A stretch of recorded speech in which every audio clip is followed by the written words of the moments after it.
Dear students, welcome to all of you in my YouTube channel Physics Classes by VK Ray KG रोडारा। आज इस video class में हम बताने जा रहे हैं क्रांति कोण और पूर्णांतरिक परावर्तन के बारे में। जैसा कि पहले ही इसी चैप्टर में हम बता चुके हैं कि जब प्रकाश की किरण सघन माध्यम से विरल माध्यम में प्रवेश करती है तो यह अभिलंब से दूर भागती है। जैसा कि यहाँ आप चित्र में देख रहे हैं कि x डैश एक तल है जो दो माध्यमों को अलग करता है, सघन माध्यम और विरल माध्यम को। ठीक है, विरल माध्यम को पहला माध्यम मान लिया है और सघन माध्यम को दूसरा माध्यम। प्रकाश की किरण दूसरे माध्यम से चलते हुए पहले माध्यम में प्रवेश करती है। तो यहाँ पर आप देख लीजिए तीन किरणों को हम दिखाए हुए हैं। पहली किरण I1 कोण पर आपतित हो रही है। देख लीजिए पहली किरण जो है ये यहाँ पर दिखा दे रहा है एरो। पहली किरण I1 कोण पर आपतित हो रही है तो उसका अपवर्तन का कोण कितना है R। पहली किरण का अपवर्तन जब हो रहा है तो उसका अपवर्तन का कोण कितना है R1।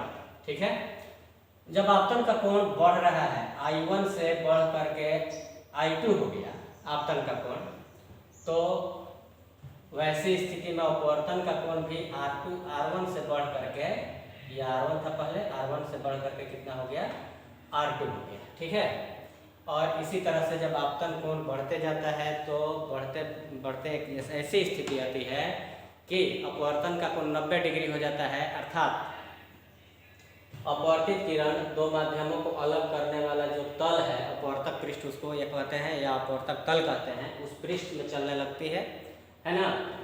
जैसे यहाँ पर तीसरे किरण के लिए देख लीजिए, आपतन का कोण जब C है तो अपवर्तन का कोण कितना है 90 डिग्री है ना।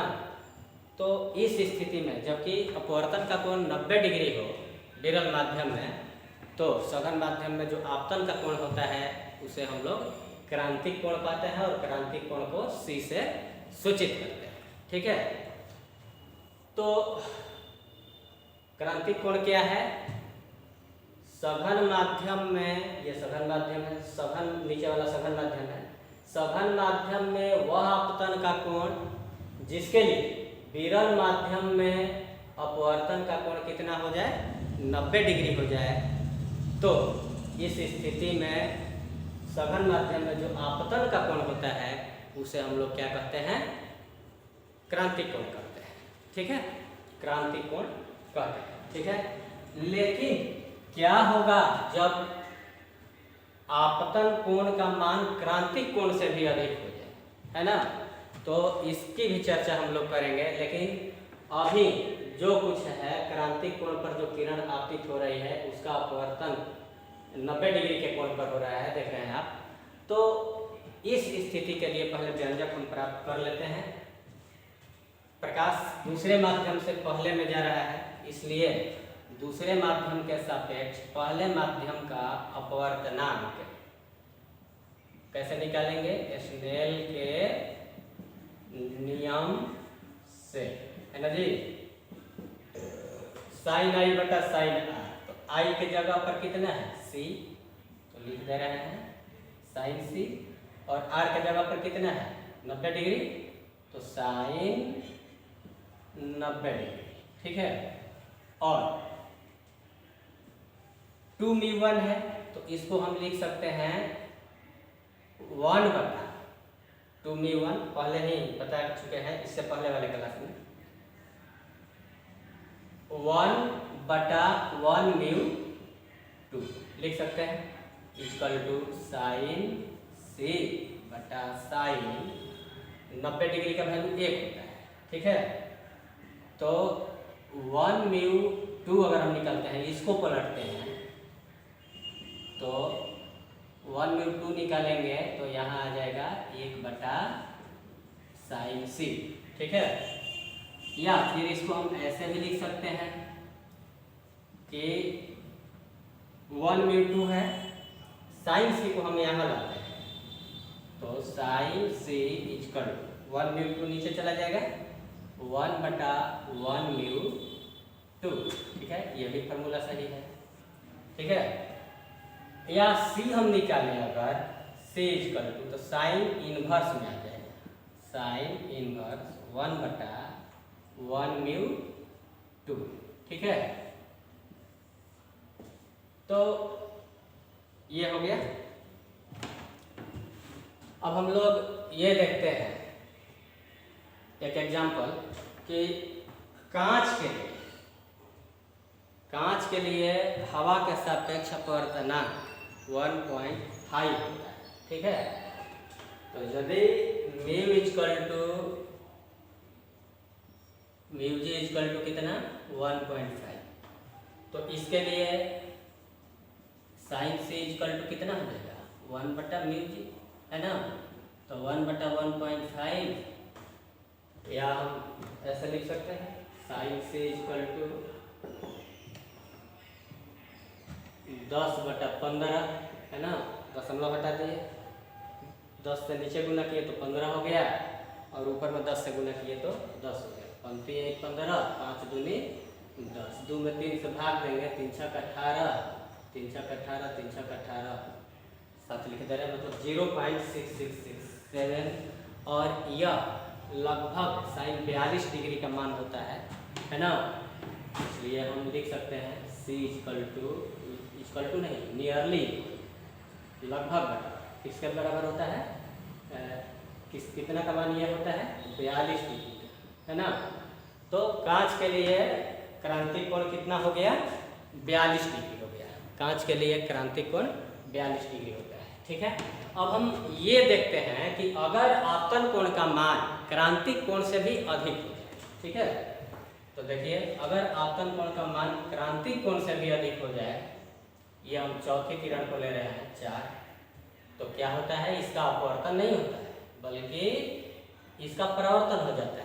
ठीक है, परावर्तन हो जाता है। ये जो क्रांतिक कोण है, ये आपतन कोण का मान जो है यहाँ पर देख सकते हैं आप, तो इसे पहचान में आएगा, तो हम यहीं से ऐसे एरो कर दे रहे हैं। आपतन कोण का मान जो है वो ग्रेटर देन सी है। ठीक है, ग्रेटर देन सी है, तो उस स्थिति में क्रांतिक कोण से बड़ा होने पर आपतन कोण उस किरण का अपवर्तन नहीं बल्कि परावर्तन हो जाता है। मतलब कि जिस माध्यम से वह किरण चलती है उसी माध्यम में, दूसरे माध्यम से चली थी, दूसरे माध्यम में लौट करके आ गई, तो इसका परिवर्तन होता है और यह परिवर्तन के नियमों का भी पालन करती है। ठीक है, तो इस घटना को हम लोग क्या कहते हैं, पूर्ण आंतरिक परावर्तन। ठीक है, तो पूर्ण आंतरिक परावर्तन क्या है, पूर्ण आंतरिक परिवर्तन क्या होता है, अगर आपतन का सघन माध्यम से चलने वाली किरण के लिए यदि आपतन कोण का मान क्रांतिक कोण से अधिक हो तो वह किरण पहले माध्यम में ही वापस लौट आती है। इस घटना को हम लोग क्या कहते हैं, पूर्ण आंतरिक परावर्तन कहते हैं। ठीक है, पूर्ण आंतरिक परावर्तन के कई उदाहरण हैं, जैसे हम यहाँ पर एक उदाहरण ले रहे हैं, पूर्ण आंतरिक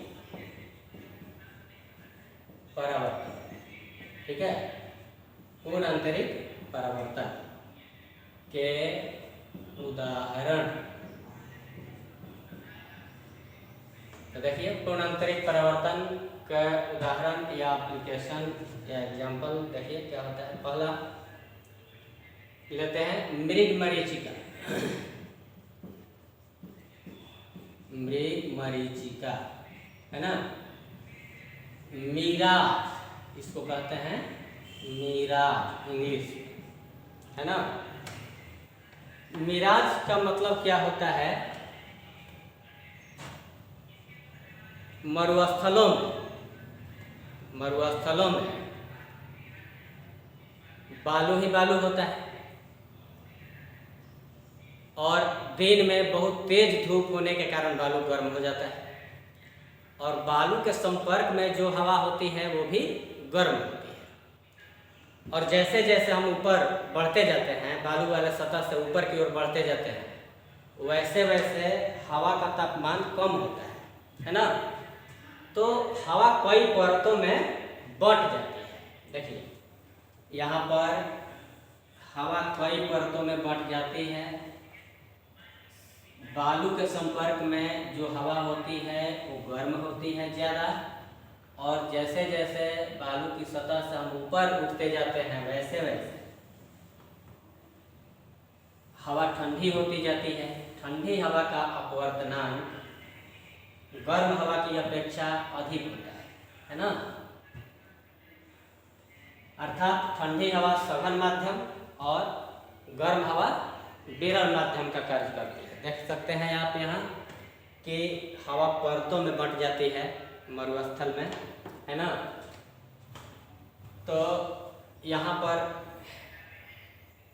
हम ले रहे हैं मरुस्थल में क्या होता है, पेड़ तो घना होता नहीं है, सदाबहार जंगल तो होता नहीं है, क्या होगा, झाड़ी होगा। ठीक है, तो हम एक झाड़ी ले रहे हैं। देखिए झाड़ी जैसा बना नहीं रहे, लेकिन इसको मान के चलिए कि ये झाड़ी है। ठीक है, ये झाड़ी है। ठीक है, तो यहाँ से एक किरण चल रही है, एक किरण चली और यहाँ पर देख रहे हैं कि हवा गर्म है नीचे, ऊपर ठंडी, गर्म ठंडी। गर्म हवा विरल होती है और ठंडी हवा सघन होती है ना। अच्छा, अर्थात नीचे से ऊपर की ओर बढ़ेंगे तो हवा सघन होती जाएगी, है ना। अच्छा, दूसरी बात कि गर्म हवा का अपवर्तनांक कम होता है, कम अपवर्तनांक। ऊपर में क्या लिखते हैं, अधिक अपवर्तनांक। ठीक है, तो नीचे वाले परत का अपवर्तनांक कम होता है, ऊपर वाले परत का अपवर्तनांक अधिक होता है। तो यहाँ जो प्रकाश की किरण चली वो सघन माध्यम से विरल माध्यम में आ रही है, इसलिए यह अभिलंब से दूर भागेगी। ठीक है, तो जाना चाहिए था सीधे, लेकिन क्या हुआ, यह किरण अभिलंब से दूर भाग गई। ठीक है, तो अभिलंब से दूर भाग गई। फिर अब ये सघन ये विरल, है ना, तो फिर से क्या हो जाएगा कि फिर से थोड़ा दूर भागेगी। देख रहे हैं, यहाँ पर आपतन कोण का मान यहाँ कम था, यहाँ कुछ बढ़ा, यहाँ कुछ बढ़ा, मतलब कि आपतन कोण का मान बढ़ते जा रहा है। यहाँ भी देख सकते हैं कि और दूर भागे अभिलंब से, फिर यहाँ भी अभिलंब डालेंगे, है ना, और यहाँ भी जो किरण है वो सघन से विरल में प्रवेश करने पर और भी यह किरण दूर भागते जाती है। और एक समय ऐसा आता है कि ये जो आपतन कोण है उसका मान क्रांतिक कोण से अधिक हो जाता है।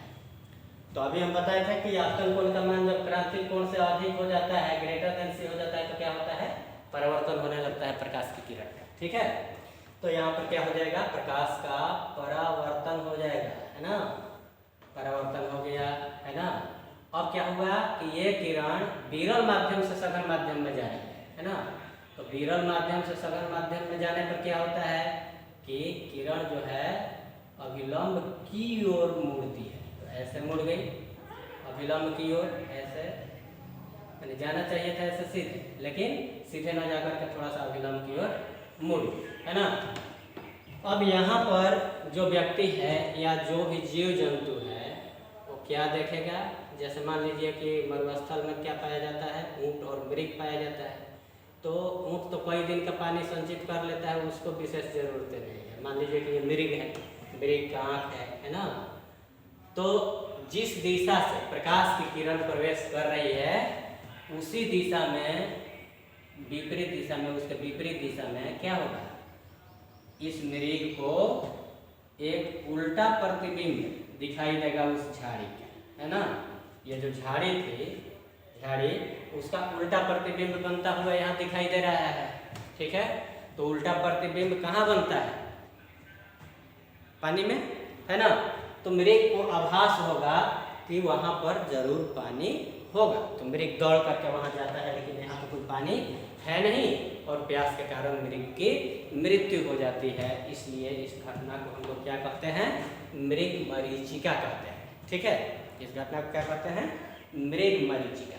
ठीक है, अब हम दूसरा एग्जांपल देखते हैं। दूसरा पानी या कांच के अंदर, पानी या कांच के अंदर स्थित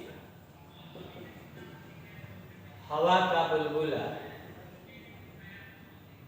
हवा का बुलबुला चमकता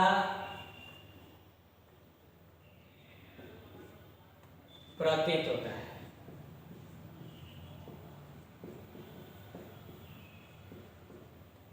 क्यों?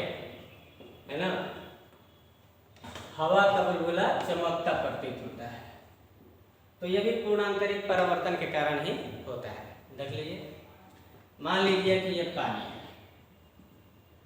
ठीक है, या कांच है, जो भी मान लीजिए। इसके अंदर क्या है, हवा का एक बुलबुला है। तो भीतर में हवा है, बाहर में पानी।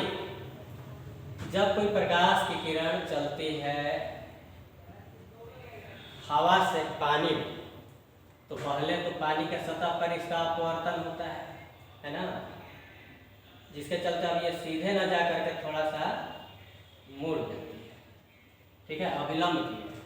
विरल माध्यम से सघन माध्यम में आ रही है ये किरण, इसलिए थोड़ा सा अविलंब की ओर झुकती है, ठीक है। लेकिन अब बुलबुला के सतह पर जब ये प्रकाश की किरण पड़ती है और आपतन का कोण यहाँ पर ग्रेटर देन सी है, ग्रेटर देन सी है, अगर है ना, बड़ा है सी से, क्रांतिक कोण से बड़ा है, तो क्या होगा इसका, क्योंकि यहाँ पर किरण सघन माध्यम से विरल माध्यम अर्थात हवा में प्रवेश करना चाह रही है, लेकिन आपतन कोण का मान क्रांतिक कोण से अधिक है, तो क्या होगा, यहाँ पर परावर्तन होगा। तो यहाँ पर परावर्तन हो गया, जिसको पूर्णांतरिक परावर्तन कहते हैं। और यह परावर्तित किरण जब पानी और हवा के अंतरा पृष्ठ पर, मैंने पानी और हवा को अलग करने वाले सतह पर पड़ती है, तो फिर से इसका अपवर्तन होता है, और यह किरण चूँकि सघन माध्यम से विरल माध्यम में जा रही है, इसलिए थोड़ा सा अविलंब से दूर भागती है। और यह किरण जो कि पानी में प्रवेश कर रही है, लौट करके यहाँ पर बाहर आती है। अगर यहाँ से कोई व्यक्ति इस बुलबुला को देखता है, तो क्या होता है कि उसे बुलबुला चमकते हुए प्रतीत होती है, अर्थात पानी के अंदर या कांच के अंदर हवा की बुलबुला चमकती है ना। इसी तरह से हम इस प्रश्न का भी जवाब दे सकते हैं कि चनका हुआ कांच या चटका हुआ कांच, जब कांच चटक जाता है तो वह भी चमकता हुआ प्रतीत होता है, या कांच में दरार पड़ जाने पर वह दरार चमकता हुआ प्रतीत होता है। तो वहाँ भी यही बात है, दरार के अंदर हवा का एक परत बन जाता है, और जैसे यहाँ हवा है वैसे वहाँ हवा होता है, और उसका भी कारण होगा प्रकाश का पूर्णांतरिक परावर्तन के कारण वह कांच में पड़ी दरार चमकती हुई प्रतीत होती है, ठीक है। अब हम लोग देखेंगे पूर्ण परावर्तक प्रिज्म के बारे में थोड़ा सा। पूर्ण परावर्तक प्रिज्म, क्योंकि जानते हैं कि प्रिज्म कांच का होता है, और कांच का अपवर्तनांक हवा की तुलना में हवा के सापेक्ष लगभग 1.5 होता है, और जब अपवर्तनांक 1.5 होता है तो क्रांतिक कोण लगभग कितना होता है, 42 डिग्री। अर्थात कांच के बने प्रिज्म के अंदर जब कोई प्रकाश की किरण कांच और हवा को अलग करने वाली सतह पर 42 डिग्री से अधिक कोण पर, इस 42 डिग्री से अधिक कोण पर आपतित होती है, तो उसका पूर्ण आंतरिक परावर्तन हो जाता है, ठीक है। और वह प्रिज्म विभिन्न वस्तुओं का प्रतिबिंब अलग अलग तरीके से बनाता है। पहले हम पहला फिगर में यह दिखा रहे हैं कि एक समकोण प्रिज्म, समकोण प्रिज्म का मतलब होगा कि उस प्रिज्म का एक कोण 90 डिग्री होना चाहिए। कोई समकोण प्रिज्म किसी प्रकाश की किरण को 90 डिग्री के कोण से कैसे मोड़ सकते हैं, तो देखिए यहाँ पर ये एक समकोण प्रिज्म है, देखिए यहाँ पर 90 डिग्री हो गया, ये समकोण प्रिज्म है। और यहाँ पर एक वस्तु है, क्या है, वस्तु AB। तो ए से चलने वाली किरण और बी से चलने वाली किरण इसके सतह ए बी पर क्या हो रहा है, लंबवत आपतित हो रही है ना। इसलिए अभिलंब की दिशा में चलती हुई किरण का अपवर्तन नहीं होता है, वह मुड़ती नहीं है, वो सीधे निकल जाती है दूसरे माध्यम में। तो यहाँ भी ये दोनों किरणें सीधे पार कर गई दूसरे माध्यम में, अर्थात कांच में प्रवेश कर गई। और जब यहाँ पर हम देखते हैं तो आपतन का कोण, क्योंकि ये दोनों भुजाएं बराबर हैं, समकोण प्रिज्म है ये, तो यहाँ पर यह किरण 45 डिग्री के कोण पर पड़ेगी, है ना। 45 डिग्री के कोण पर पड़ेगी, जो कि 42 डिग्री से अधिक है ना जी। तो 42 डिग्री से अधिक है आपतन का कोण, 45 डिग्री है, यहाँ भी 45 डिग्री है, तो क्या होगा, पूर्ण आंतरिक परावर्तन होगा, क्योंकि आपतन कोण क्रांतिक कोण से अधिक है ना। इसलिए पूर्ण आंतरिक परावर्तन होगा, मतलब यहाँ से जो किरण है परावर्तित होगी और इसका परावर्तन का कोण भी कितना होना चाहिए, ये भी 45 डिग्री होना चाहिए, है ना। यहाँ पर हम यहाँ लिख दे रहे हैं 45 डिग्री, और ये किरण भी जब परावर्तित होगी तो इसका भी परावर्तन का कोण कितना होना चाहिए, 45 डिग्री, ठीक है। तो ये दोनों किरणें फिर से हवा और कांच को अलग करने वाली सतह पर लंबवत आपतित होती है, इसलिए ये फिर से सीधे निकल जाएंगी और वस्तु ए बी का प्रतिबिंब यहाँ बनेगा। देखिए, ए से चलने वाली किरण यहाँ आ गई और बी से चलने वाली किरण कहाँ चली गई, यहाँ पर, है ना। तो ए डैश बी डैश प्रतिबिंब बना, और यहाँ पर आप देख सकते हैं कि आपतित होने वाली किरण 90 डिग्री से मुड़ गई।